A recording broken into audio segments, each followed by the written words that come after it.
Upadhi in Blavatskyan Theosophy by Dave Marsland of Cardiff Theosophical Society. The concept of Upadhi refers to an essential but limiting adjunct or condition that obstructs the realization of a higher reality. Upadhi can also be defined as a vehicle enabling interaction, communication and knowledge acquisition, but at the same time imposing a limitation. An analogy may be that of a geography teacher whose upadhi, or vehicle, is their job as a teacher, enabling them to teach, but which limits them to teaching geography. In her Theosophical glossary, H.P. Blavatsky defines upadhi as follows. Upadhi, Sanskrit word, basis, the vehicle, carrier or bearer of something less material than itself, as the human body is the upadhi of its spirit. Ether, the upadhi of light, etc., etc. A mould, a defining or limiting substance. In The Secret Doctrine, H.P. Blavatsky describes upadhi thus. Upadhi, the base or fundamental stone on which the objective universe is built, the noumenoi of all things. And also in The Secret Doctrine, she says, no one will deny that the human being is possessed of various forces, magnetic, sympathetic, antipathetic, nervous, dynamical, occult, mechanical, mental, every kind of force, and that the physical forces are all biological in their essence, seeing that they intermingle with and often merge into those forces that we have named intellectual and moral.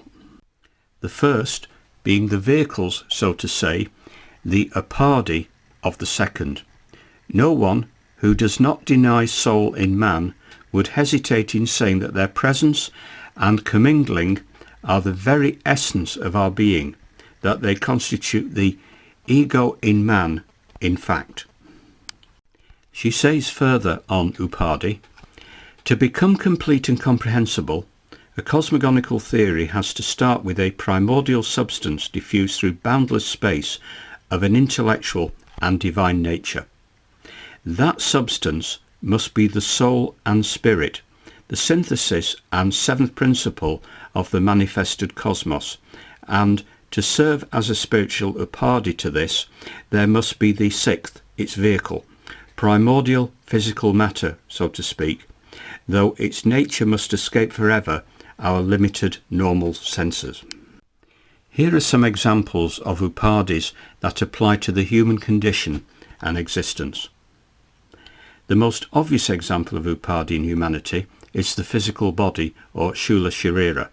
The shula sharira is the upadhi that is responsible for all physical sensations and experiences. Although it facilitates interaction with the physical world, it acts as a barrier between the lower principles and the higher consciousness. It is easy to identify with this body to the detriment of other aspects of the human constitution. Kama, or the desire principle, is the upadhi responsible for the creation of desires and emotions. It is the upadhi that leads to attachment to the material world. The intellect, or lower rational analytical mind, or lower manas, is the upadhi that helps us to make decisions and understand the world around us. However, it makes it difficult for us to rise beyond the material world to more spiritual aspirations.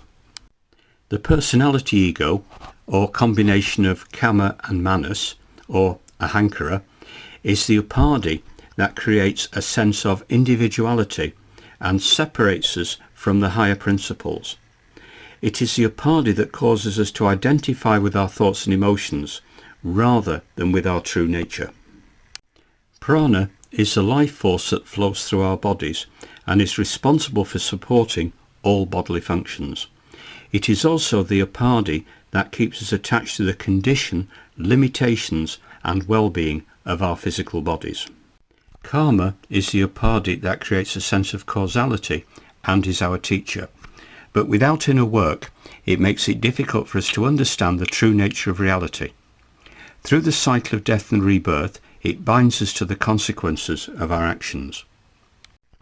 Maya is the Upadhi that creates the illusion of duality and helps us make sense of the material world from a rational, analytical viewpoint, but it prevents us from experiencing the ultimate reality. It is the Upadhi that causes us to identify with the material world rather than to look further. In summary, these examples of Upadhi demonstrate the various ways in which we are obstructed from experiencing higher consciousness. By understanding and recognizing these Upadhis, we can begin the process of transcending them and realizing our true nature.